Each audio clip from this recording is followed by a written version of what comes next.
Halo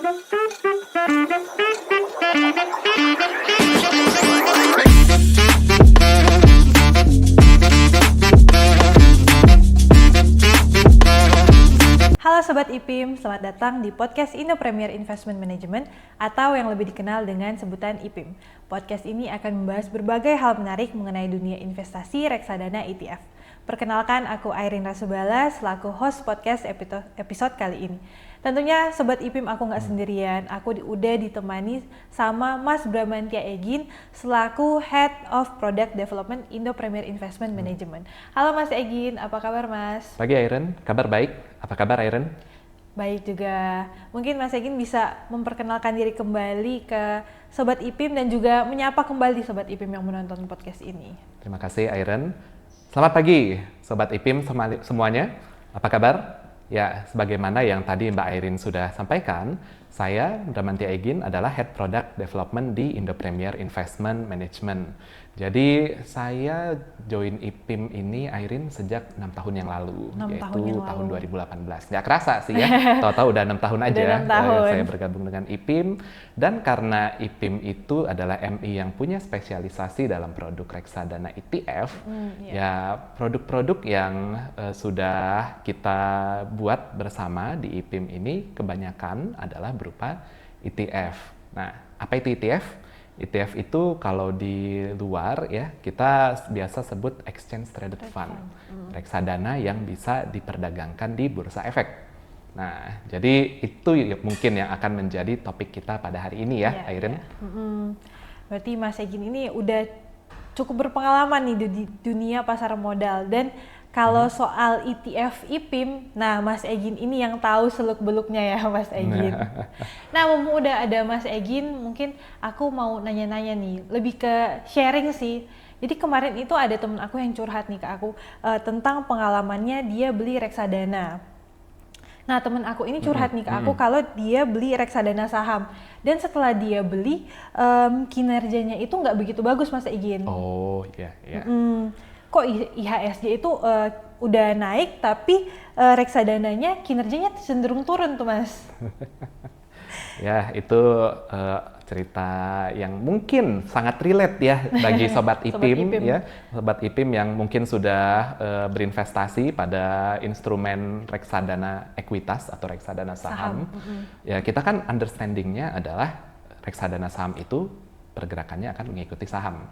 Tapi kita lihat kok banyak yang IHSG udah naik, sekarang udah di 7.300-an kali ya. Sekarang. Nah, tapi kinerjanya dari 1 bulan, 1 tahun, atau mungkin lebih nggak kerasa ya. Kita sebagai investor itu nggak merasakan kenaikan dari portofolio reksadana saham tersebut. Nah, memang ada beberapa penyebabnya sih, Airen. Salah satu tentunya ya bagaimana manajer investasi itu mengalokasikan investasi pada portofolio sahamnya. Ya. Nah, itu juga Mas Egin yang jadi masalahnya. Karena kinerjanya itu yang cenderung turun, nah temen aku ini jadinya pengen tahu dong di mana dananya itu diinvestasiin. Jadi dia hubungin MI-nya, terus dia nanya, dan dikasih cuman 5-10 aja kalau nggak salah nama-nama saham terbesarnya aja, dan itu yang dikasih tahu cuman akhir bulannya aja tuh Mas Egin. Nah, karena temen aku takut lebih turun lagi, jadinya temen aku jual aja reksadana sahamnya. Iya. Memang itu hal yang natural dan manusiawi ya. Airin, kita itu takut dengan apa yang kita tidak tahu. Kita takut dengan apa yang tidak kita tahu. Nah, dalam hal investasi ya, investasi pada reksadana, sebagai nasabah tentunya kita juga pengen tahu uang kita itu ditempatkan di mana, gitu ya. Ditempatkan di mana. Nah, memang tadi yang Airin bilang 5-10 efek terbesar, frekuensinya bulanan, kemungkinan besar dokumennya adalah fund fact sheet ya. Fund fact sheet yang diterbitkan secara bulanan, dan memang kebanyakan informasi portofolionya ya sebatas itu. Nah, sekarang kalau kita ngomongin ETF, saya bisa bilang ETF itu lebih transparan, Airin. Kenapa? Karena by rules ya, by regulation, ETF itu wajib mempublikasikan seluruh isi perutnya secara harian kepada bursa efek. Jadi nggak cuma akhir bulan? Nggak secara bulanan, tapi harian. Dan nggak top 5, top 10, tapi semuanya. Semua alokasi investasi pada reksadana ETF itu akan dapat kita lihat ya. Kita bisa lihat secara sangat transparan. Channelnya ada 2, Iren. Ada 2 apa aja tuh, Mas? Jadi kalau kita sudah sebagai investor ya, beli ETF itu kan ada pihak yang membantu ya. Namanya adalah dealer partisipan ya. Contohnya kami IPIM, Indo Premier Investment Management, dealer partisipannya siapa? Indo Premier Sekuritas. Artinya yang bisa beli ETF IPIM ya akan dibantu oleh Indo Premier Sekuritas. Nasabah IPS ya, Indo Premier Sekuritas itu bisa lewat platform IPOT secara real time. Setiap hari sepanjang jam bursa melihat apa aja sih komposisinya Premier ETF ya. Misalnya contoh ETF pertama kita kan Premier ETF LQ45 sejak tahun 2007. 2007 ya itu. Nah, sejak tahun 2007 sampai sekarang berarti udah berapa tuh? 16 tahun. Tapi ya kita balik dulu ya ke transparansi ETF ini. Ya, kalau kita membicarakan reksadana yang ngikutin indeks LQ45, harapan kita sebagai investor ya isi perutnya juga sesuai indeks saham LQ45 kan. Kita nggak mau misalnya indeks saham-saham JI Jakarta Islamic ya, karena itu sangat berbeda dengan LQ45. Nah, bagaimana cara kita lihatnya? Tadi bisa lewat platformnya dealer partisipan, contoh IPOT ya, secara real time bisa kelihatan alokasi sahamnya apa. Nah, kalau kayak gitu kan anggapannya berarti saya harus jadi nasabahnya dealer partisipan untuk bisa mengetahui isi perutnya ETF. Enggak juga, sangat salah pandangan itu. Karena selain sebagai nasabah, kita sebagai masyarakat umum, Iren, itu bisa ngelihat transparansi portofolio ETF melalui platformnya Bursa Efek. Jadi lewat websitenya Bursa. Website Bursa ya? Lewat websitenya Bursa itu dipublikasikan secara harian. Nah, jadi informasinya kurang lebih sama ya. Cuma bedanya yang satu disajikan secara real time, artinya setiap pergerakan saham itu akan langsung ke capture transparansinya detik per detik, saat per saat ya, atau momen per momen. Atau ya tadi sebagai masyarakat umum kita tidak harus sudah memiliki efeknya, bahkan tidak harus jadi nasabahnya dealer partisipan, bisa kita lihat, bisa kita cek ya hanya dengan jaringan koneksi internet. Oke, berarti benar-benar sangat transparan ya nih Mas Egin dibandingkan dengan reksadana konvensional ya. Betul, ya setiap saat itu ya setiap hari ya. Jadi bukan mesti nunggu tiap akhir bulan, awal bulan depannya baru dipublikasikan lewat fund fact sheet. Ya ETF pun mempublikasikan fund fact sheet, tapi kalau kita membutuhkan transparansi tadi yang levelnya seluruh isi dari ETF itu bisa kita lihat. Nah tadi juga contohnya kan ada pakai indeks LQ45 ya, itu yang jadi acuannya ya Kak? Ya, itu adalah indeks acuan dari Premier ETF LQ45. Jadi kalau Sobat IPOT mau lihat tikernya itu RLQ45X. Tapi ETF sesudahnya itu punya format yang standar. Jadi depannya X, ya. Jadi misalnya XIIT, Premier ETF IDX30, IDX30. Yang terbaru CV, Premier ETF FTSE Indonesia ESG. Jadi saya belum cerita ya Iren. IPIM itu meluncurkan 14 Premier ETF, yang mana dari 14 ETF itu 10 diantaranya adalah ETF yang coraknya indexing, ya underlying-nya ekuitas. Ekuitas saham ya? Saham. Jadi dengan ada acuan, indeks acuan, jadi portofolionya itu jadi lebih terstruktur ya? Betul, portofolionya lebih terstruktur ya. Jadi di sini kita fokusnya lebih ke produk-produk investasi yang coraknya adalah indexing. Nah ini juga mungkin sesuatu yang kadang-kadang kita sebagai investor tidak terlalu menyadari. Ya MI itu kan punya diskresi dong. Kalau seandainya kita mau melakukan positioning, kita mau melakukan tactical investment ya, ketika ada momentum harga saham A naik, kita beli, kemudian ketika harganya tinggi kita jual. Idealnya investasi ya begitu. Cuma kan kita semua manusia ya, kita nggak tahu apa yang akan terjadi di masa yang akan datang. Ya bisa juga kejadian ketika kita beli harganya mahal, kemudian yang harganya ambles ya, malah turun. Ya itu kan yang mengakibatkan kinerja reksadana ya ekuitas ataupun apapun bisa jadi malah nyungsep. Nah, ini yang membedakan ya kalau kita ngomongin produk-produk investasi reksadana maupun ETF yang coraknya adalah indexing, Sobat IPIM. Indexing ini kan MI itu dimandatkan ya, diwajibkan untuk membentuk portofolio yang mencerminkan indeks acuan.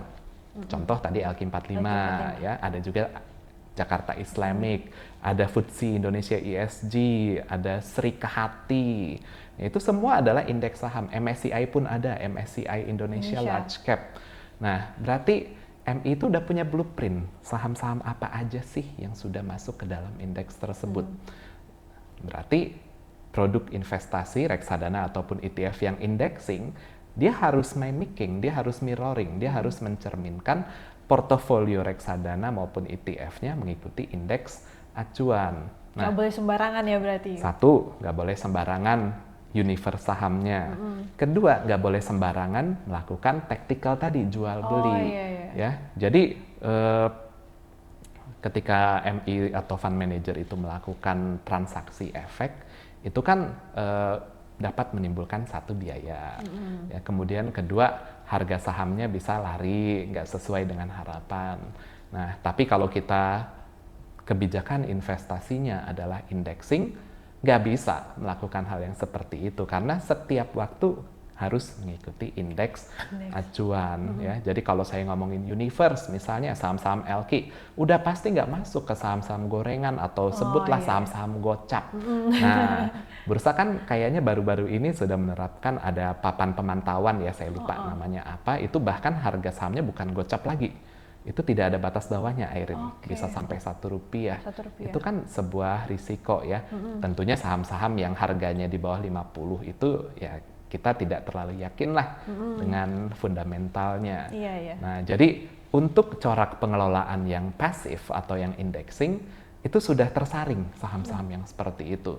Ya, jadi pertanggungjawaban MI kepada nasabah atau kepada sobat IPIM yang berinvestasi itu lebih straightforward karena kita melihat blueprintnya, indeksnya sebagai acuan. Oke, nah lanjut dikit nih Mas. Tadi kan temen saya curhat nih, kalau reksadana yang dia beli itu kinerjanya mengecewakan, reksadana saham ya. Nah terus pas dia jual, nah dananya itu harus nunggu sampai 7 hari. Padahal kan uang pas beli itu uangnya harus ready pada saat itu juga kan. Kok kata temen saya kok seolah-olah jadi gak fair ya gitu Mas? Nunggunya lama ya, 7 hari itu kan 1 minggu. 7 hari kerja lebih dari 1 minggu. Ya mau gimana, memang itu dimungkinkan ya, memang ada jeda sampai sepanjang-panjangnya 7 hari kerja atau T+7 ketika kita melakukan redemption atas reksadana. Tapi kan nasabah itu kadang-kadang ya ada keperluan ya, ketika saya harus redeem, saya butuh uangnya bukan hari ini loh, tapi kemarin ya kan. Ya, jadi kok malah nunggu sampai T+7 ya. Untuk ETF ini agak beda, Airin. Karena ETF itu tadi nggak ada ya istilah ETF di rulebooknya OJK, adanya reksadana berbentuk KIK yang unit penyertaannya diperdagangkan di bursa efek. Panjang ya? Tapi ya sama, ETF, Exchange Traded Fund. Karena ada kata-kata diperdagangkan di bursa efek, rules-nya akan ngikutin rules perdagangan dan settlement di bursa. Nah, jadi ETF itu bisa ditransaksikan kapanpun pada jam bursa, tersentralisasi di order book-nya bursa, itu trading rule. Tapi settlement rule-nya pun juga berlaku. Dalam hal ini, settlement atas transaksi saham di bursa, saya yakin Sobat IPIM yang juga transaksi saham udah pada aware ya, T+2. Jadi 2 hari sesudah kita bertransaksi. Demikian pula dengan ETF, karena rule yang berlakunya sama, maka nasabah yang melakukan transaksi subscription ataupun redemption, siklus penyelesaiannya itu sama T+2. Nah, apa itu siklus penyelesaian? Ya, ketika kita redeem, kita akan terima dananya 2 hari kerja, 2 hari bursa setelah kita melaksanakan order redeem. Nah, jadi 2 hari nih, bukan 7 hari. Redeem ya. Subscription sama ya, juga. Karena rule-nya sama, T+2. Jadi beli T+2, jual T+2 juga. Jadinya fair dong ya Mas. Lebih fair. Ya, karena tadi ya saya juga pernah ngalamin, Airin, saya butuh liquidity nih, saya mau jual portofolio investasi. Ya ketika kita klik jual, itu kan sebenarnya kita butuh dananya bukan T+2, kita butuhnya kemarin. Iya. Jadi kita akan butuh dapat dananya secepat mungkin. Beli dan jual di hari yang sama ternyata bisa. Nah ini sama juga dengan transaksi saham di bursa, Iren ya. Jadi ada yang namanya day trading. Day trading itu kita beli ya, jam 10 misalnya ya, kemudian kita lihat pergerakan pasar di hari yang sama, di sesi 2 misalnya jam 2 atau jam 3, kita lihat udah ada kenaikan harga, ya bisa kita jual dan mendapatkan keuntungan. Transaksinya terjadi dalam 1 hari. Itu day trading ya. Day trading. Nah, saham, gimana dengan ETF? Ya bisa juga, Irene. Karena ETF itu tadi, semua rule yang berlaku pada saham secara umum, ya sepadanannya juga berlaku pada ETF. Kita bisa day trading saham, ya kita juga bisa day trading ETF. Kita subscribe pada jam 10 misalnya, kemudian indeksnya naik 2%, kita cukup happy, kita mau redeem di jam 2 atau jam 3. Monggo, bisa. Doable ya? Itu dimungkinkan, doable ya. Ya, cuma kalau harganya turun ya jangan. Iya dong, rugi dong. Oke, beli dan jual bisa di hari yang sama. Itu yang nggak bisa reksadana konvensional lakuin ya, Mas? Iya, kalau reksadana konven, prinsip yang berlaku kan good fund, good application ya. Ada cut off jam 1. Cut off jam 1, NAB-nya baru kita tahu pada saat market closing. Syukur-syukur jam 5 udah keluar. Kadang-kadang jam 8 malam atau malah bisa jadi besok paginya. Itu aja udah ada jeda 1 hari kan? Ya nggak bisa melakukan trading kalau begitu. Ada jeda atau delay dalam transaksi reksadana pada umumnya. Jadi buat Sobat IPIM yang belum tahu, reksadana ETF ini bisa jual dan beli di hari yang sama ya. Itu kan ya Mas Egin? Beli dan jual ya. Beli dan jual. Kalau jual dulu ya jatuhnya short sell. Ya, mungkin kedepannya bursa akan memberikan kebijakan yang seperti itu ya. Tapi untuk saat ini beli dulu dan jual di hari yang sama. Oke. Kalau soal switching? Switching dimungkinkan juga dong. Nah, kalau switching itu kan berarti kita udah punya ETF ya. Misalnya ETF LQ45. Kemudian kita lihat kok kayaknya sekarang lagi musim dividen ya. Sekarang kan akhir Maret ya menjelang awal April lagi hot-hotnya nih dividen. Kayaknya dalam jangka pendek kita bisa dapat upside dari dividen yang besar. Jadi kita alihkan dari LQ45 ETF ke IDX High Dividend 20 ETF. Yang bagi-bagi. Bisa, Irene. Berarti kita redeem dan segera sesudah kita redeem LQ45 kita subscribe lagi Premier ETF IDX High Dividend 20. Nah, constraint-nya ada nggak? Ada. Kalau kita transaksi di pasar primer yang tadi lewat dealer partisipan, itu kan tetap dalam satuan unit kreasi ya. Ya, tapi dimungkinkan. Oke, jadi lebih hemat waktu ya, nggak perlu jual dulu, nunggu settlement selesai, baru beli, bisa langsung switching ya sambil nunggu. Iya, jadi kan kita nggak kehilangan momentum. Kita mau redeem hari ini, kita subscribe lagi hari ini juga. Hari yang sama bisa, juga, ya. Switching di hari yang sama ya? Switching itu by definition transaksi di hari yang sama ya. Mau itu redeem atas existing fund kita dan subscribe fund yang lain. Oke, jadi lebih gampang ya? Tentunya lebih memudahkan bagi investor ya, apalagi kita kan takut nih sekarang momentum dividen itu udah banyak ya, emiten-emiten yang bagi dividen ya, beda 1-2 hari tahu-tahu udah masuk tanggal X date dividen, udah hilang momentumnya kan.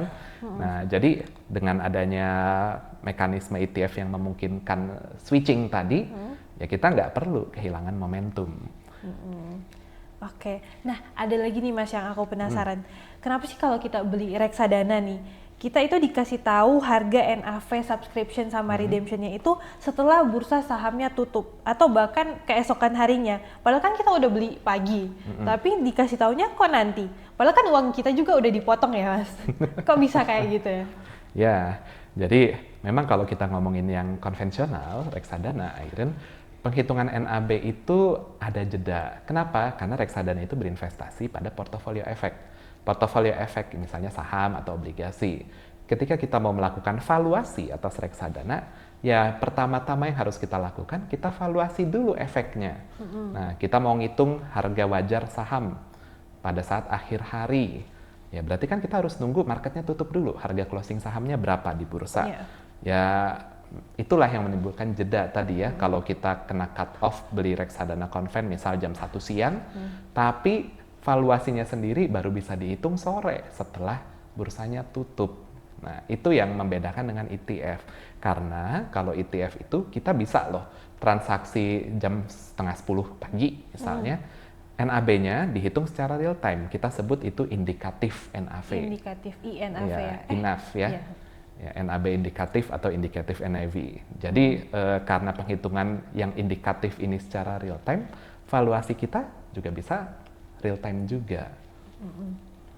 Sama kalau misalnya kita beli di setelah cut off time, kita dapat harganya harga yang besoknya ya itu ya. Betul, lazimnya memang karena ada cut off itu konsekuensinya siapapun yang mau transaksi melewati cut off akan diproses, tapi diproses di hari berikutnya sehingga seolah-olah valuasinya menjadi valuasi besok.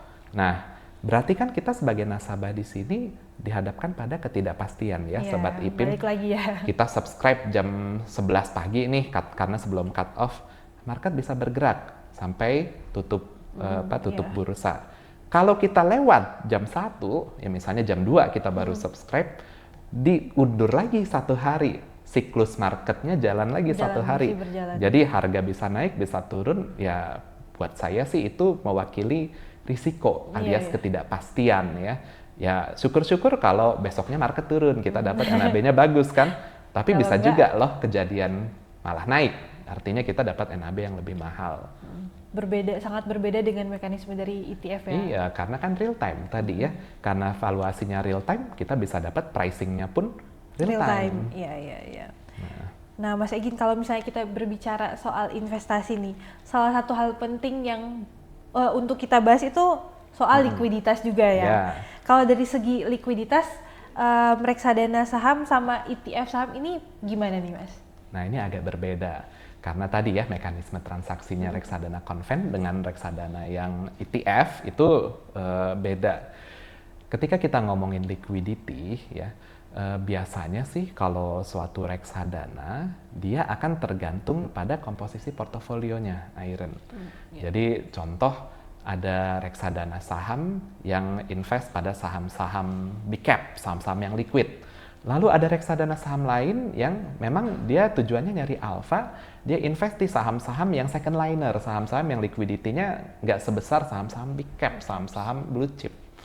Nah, mungkin bisa memberikan kinerja yang lebih tinggi, tapi ketidak-liquidnya saham yang ada di second liner ini mengakibatkan kalau nasabah mau redeem bisa jadi MI-nya kesulitan untuk melakukan penjualan portofolio sahamnya di harga yang bagus.